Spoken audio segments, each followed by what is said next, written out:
ବର୍ତ୍ତମାନ ଯାହା ସୂଚନା ମିଳିଛି, ମଧୁବାବୁ ପେନ୍ସନ୍ ଯୋଜନା ନିୟମ କୋହଳ କଲେ ରାଜ୍ୟ ସରକାର।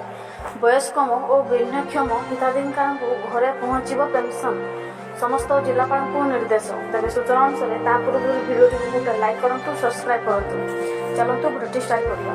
ରାଜ୍ୟର ଜନସାଧାରଣଙ୍କ ସୁବିଧା ପାଇଁ ମୁଖ୍ୟମନ୍ତ୍ରୀ ନବୀନ ପଟ୍ଟନାୟକ ଅନେକ ଜନହିତ ଯୋଜନା ଲାଗୁ କରିଛନ୍ତି। ତେବେ ବିଭିନ୍ନ ଯୋଜନାରେ ବେନିଫିଟ୍ ପାଇବା କ୍ଷେତ୍ରରେ ହିତାଧିକାରୀଙ୍କୁ ଅନେକ ସମସ୍ୟାର ସମ୍ମୁଖୀନ ହେବାକୁ ପଡ଼ୁଛି। ତେଣୁ ରାଜ୍ୟ ସରକାର ଓ ଦିଗର ନୂଆ ପଦକ୍ଷେପ ଗ୍ରହଣ କରିଛନ୍ତି। ତେଣୁ ଏହାକୁ ଦୃଷ୍ଟିରେ ରଖି ରାଜ୍ୟ ସରକାର ମଧୁବାବୁ ପେନ୍ସନ୍ ଯୋଜନା ନିୟମର କୋହଳ କରିଛନ୍ତି। ମଧୁବାବୁ ପେନ୍ସନ୍ ଯୋଜନାର ବୟସ୍କ ତଥା ଭିନ୍ନକ୍ଷମ ହିତାଧିକାରୀମାନେ ପେନ୍ସନ୍ କେନ୍ଦ୍ରରେ ଠିକ୍ ଭାବେ ପହଞ୍ଚି ପାରୁନଥିଲେ। ଏଥିସହିତ ସେମାନେ ଆକାଉଣ୍ଟକୁ ଟିବି ଜରିଆରେ ଅର୍ଥ ପଠାଇ ଯାଉଥିବାରୁ ଅନେକ ହିତାଧିକାରୀ ଅର୍ଥ ପାଉନଥିବା ଜଣାପଡ଼ିଛି। ଅନେକ ସମୟରେ କିଛି ବୃଦ୍ଧ ବୃଦ୍ଧା ତଥା ଭିନ୍ନକ୍ଷମ ହିତାଧିକାରୀ ବ୍ୟାଙ୍କରୁ ଟଙ୍କା ଉଠାଇ କ୍ଷେତ୍ରରେ ବିଭିନ୍ନ ସମସ୍ୟାର ସାମ୍ନା କରିଛନ୍ତି। ତେଣୁ ବାଧ୍ୟ ହୋଇ ସେମାନେ ବ୍ୟାଙ୍କରୁ ନିରାଶ ହୋଇ ଫେରୁଥିବା ଦେଖାଯାଇଛି।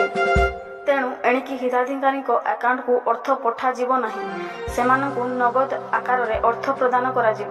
ପ୍ରତି ମାସ 15 ତାରିଖରେ ଭତ୍ତା ଟଙ୍କା ପ୍ରଦାନ କରାଯିବ। ଯେଉଁମାନେ ଭତ୍ତା କେନ୍ଦ୍ରକୁ ଯାଇ ପାରୁନାହାନ୍ତି ସେମାନେ ଘରେ ପେନ୍ସନ୍ ପହଞ୍ଚାଯିବ। ପଞ୍ଚାୟତ ରାଜ ସଂସ୍ଥାକୁ ଭତ୍ତା ପ୍ରଦାନ ସାମିଲ କରାଯିବ। ଏନେଇ ସମସ୍ତ ଜିଲ୍ଲାପାଳ ଓ ମହାନଗର ନିଗମ କମିଶନଙ୍କୁ ରାଜ୍ୟ ସରକାରଙ୍କ ସାମାଜିକ ସୁରକ୍ଷା ଓ ଭିନ୍ନକ୍ଷମ ସଶକ୍ତିକରଣ ବିଭାଗ ପକ୍ଷରୁ ଚିଠି ଲେଖି ନିର୍ଦ୍ଦେଶ ଦିଆଯିବା ସହିତ ବିଜ୍ଞପ୍ତି ପ୍ରକାଶ ପାଇଛି।